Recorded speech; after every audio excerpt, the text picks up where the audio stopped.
U.S. Air Force scouts companies to build its next robot fighter jet. Step. The U.S. Department of the Air Force published a market research notice this week seeking companies capable of designing, developing, prototyping, manufacturing, and fielding what it calls a semi-autonomous collaborative platform, government shorthand for an uncrewed jet aircraft smart enough to fly and fight alongside a piloted fighter without a human controlling every move. The notice, issued by the Air Force Life Cycle Management Center's Fighter and Advanced Aircraft Division at Wright-Patterson Air Force Base in Ohio, carries a formal label the Air Force calls a sources sought synopsis, a specific type of government notice that exists purely to identify which companies could theoretically do the work, not to actually buy anything yet. The Air Force made that distinction explicit in the notice itself, stating plainly that the announcement does not obligate the government to anything and that the service has no intention of awarding a contract or paying for any information companies submit in response,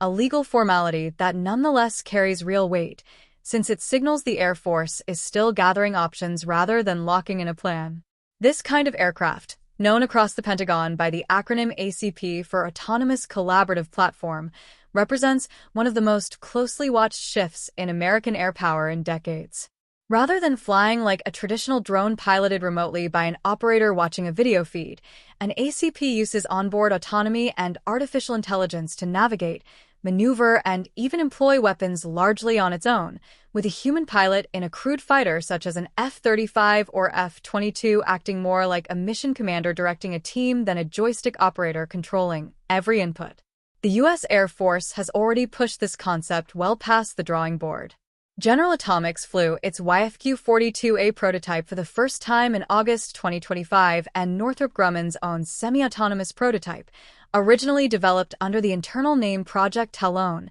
earned the official designation YFQ-48A in December 2025. Both aircraft representing the opening round of a broader effort the Air Force calls Collaborative Combat Aircraft, or CCA. That first round, known as Increment 1, is already moving from prototype flights toward actual production, with the Air Force awarding production contracts to Anduril and General Atomics in June 2026 covering the first 150 aircraft and delivery expected before the end of the decade, according to program tracking published by Shepherd Media. But the Air Force has made no secret of wanting far more than 150 of these aircraft eventually, with senior officials signaling ambitions to field somewhere between several hundred and roughly 1,000 CCAs by the early 2030s, a scale that would require bringing in additional manufacturers well beyond the handful of companies that won the earliest contracts. This week's sources sought notice for a next-generation ACP fits squarely into that broader push, functioning as an early step toward identifying which companies might compete for the increments still to come after the current production round wraps up. The reasoning behind the entire program traces back to a blunt strategic problem the Air Force has been wrestling with for years.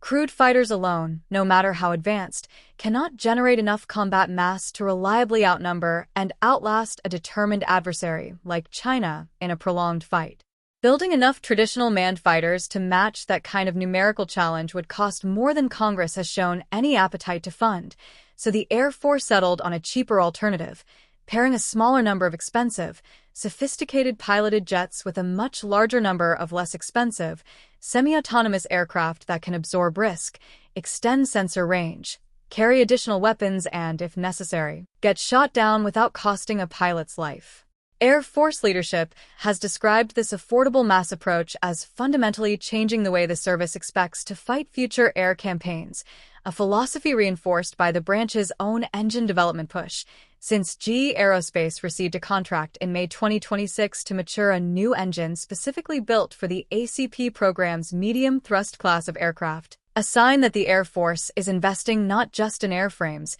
but in the entire supporting industrial base these platforms will need. What the notice does not reveal is which specific requirements or performance benchmarks the next-generation ACP will need to meet, how it might differ technically from the Increment 1 aircraft already in production, or how many additional companies the Air Force ultimately expects to bring into the program. Those details remain closely held, consistent with how the Air Force has handled Increment 2 planning more broadly, where officials have said publicly that many of the specific capabilities under consideration remain classified, even as the broader shape of the program becomes clearer. For an Air Force racing to field robotic wingmen fast enough to matter in a fight that could break out sooner than anyone would like, this quiet market research notice out of Wright-Patterson Air Force Base is a reminder that the program building America's next generation of combat aircraft is still actively recruiting the companies that will build it, and the list of who gets a seat at that table is far from finished.